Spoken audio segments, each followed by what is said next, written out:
Hi, everyone. Welcome back inside another interview with our 2020 Hall of Fame class. Today, we're joined by former track and field star Henry Elliott. Henry, congratulations on your induction to the Liberty Sports Hall of Fame. When you got the phone call, the email, what emotions did you experience knowing that you're going to be one of the newest members in the Liberty Athletics Hall of Fame? Well, when Tim he emailed me or called me, I didn't know y'all had a Hall of Fame. Then after he called me, I started researching, seeing all the guys that was inducted before me. Some pretty impressive names there, like Ed Green and some of the other guys. Lethal Quarles, I went to school with her. And Jerry Falwell, who first started everything. I thought it was kind of good. I thought it was a great thing to become or to get into. I was kind of impressed, too. But I told Coach when I heard about it, tears came in my eyes because I didn't know you guys had a Hall of Fame. When I went there was no such thing as a Hall of Fame. And Tim said it started about 12 years ago. Yeah. So I was excited about it. Growing up just south of Raleigh, North Carolina, in Spivey's Corner, when did you get introduced to the world of track and field, and what were some of the first events that you did in that sport? I guess it started in high school when I got to high school back in 1990. I had a track coach. His name was God, what's his name? Man, it's been so long ago. But anyway, the track coach in high school, he started the track thing back in 19. That was the first year we ever had track and field. So I started. And I didn't know what kind of events were. So he said, just try some everything. So I started running, jumping, whatever the case may be. So I got pretty good. So from my freshman year to my high school year, I got pretty good. Made the regional meet, sectional meet. Won the discus at the sectional meet. And then there was another coach named Coach Williams who was at a high school back in Harnett County, Western Harnett County. He told Coach Tolzman about me, how he thought I would be a pretty good athlete for his, when he was at Campbell University. So he came down, he saw me, and I went up to him and we tried to practice on the discus. I was a good discus thrower. I didn't know anything about all the let me see what's the word I'm looking for. I didn't know the technique of the discus, so he was trying to teach me the techniques.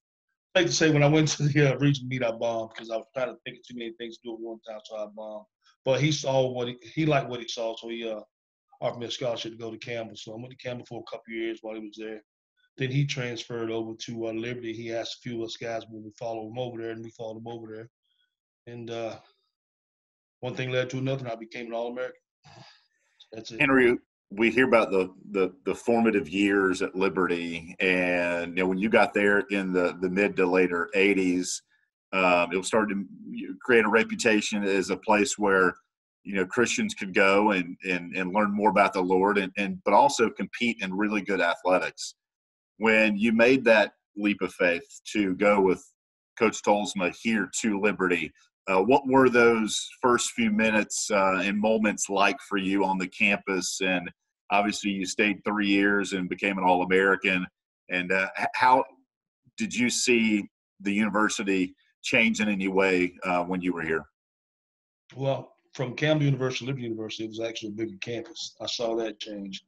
Plus, Campbell was a Christian school also like Liberty. So there wasn't really a whole lot of difference. I mean, some of the programs and some of the studies were different, but it wasn't really a whole lot of difference. So I acclimated right on into it. So it wasn't that bad. It was actually an easy transition. The track and field program under Coach Tolzma and now under Lance Bingham, who's a former assistant at Liberty, it's renowned for the success that it has had.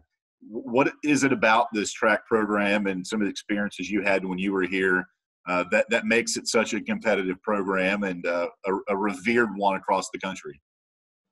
It's a good question. I don't know. I just think Coach Tolzman, he changed everything. He turned everything around. And everybody that actually ran for Coach Tolzman, we actually believed in what the man believed in, and that's why we did so well. That's why I did so well.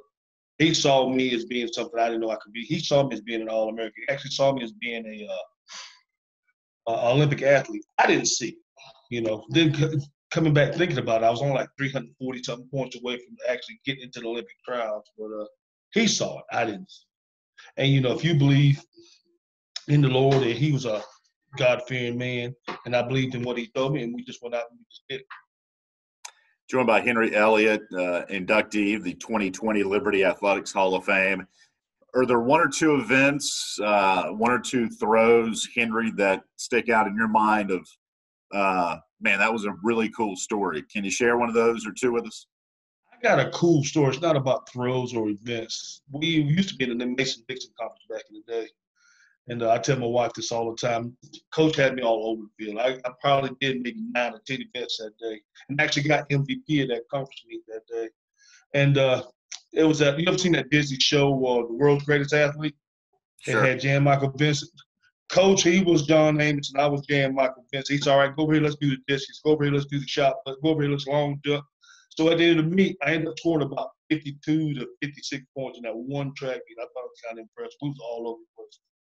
So that's one thing I can remember. Another thing is when I won the pin relays. You know, my name came up in lights when I won the pin relays. It's only like 74, 59, whatever the score was. But I thought I was up and coming then when I won the pin relays. It was a real big thing to me because I never actually won a real big event when I was a athlete. So those are two things that stick out. Henry, when you look back now at your career and being inducted in the Hall of Fame, again, just what do you think about fondly of the school and just being a part of the Liberty community? Well, I enjoyed it while I was there. I heard the schools did a lot of change and a lot of transformation going on there. I like to go up and see it one day before the Hall of Fame, but overall, it was actually a pretty good experience when I was going to that school. I really missed it. I haven't been back since I left, but I'm thinking about making a trip up there one day or another to see how the thing has transformed into what it is now. Henry, when you left Liberty, give us a synopsis of your career in the working world, what you did. You're retired now, so congratulations on that. But give us an idea of the last, 30 some odd years, what you've done in your career outside of track. Yeah, when I first left, I started as a warehouseman at Coca-Cola, and got promoted to a pre-salesman for Coca-Cola. It was then I left there and went to Domino's. Started off driving tractor trailer for Domino's. Then I got into the office and became an assistant team leader, quote, in the corporate world. And did that for about 4 or 5 years. And then I finally retired. With the stress, and like I said, I got a bad heart. I just went on and retired early, went out on disability. Well, Henry, we appreciate your time. Congratulations on being inducted in the 2020 Liberty Athletics Hall of Fame. Look forward to catching up with you soon. And again, congratulations and God bless you. All right, Mike. Thanks, buddy.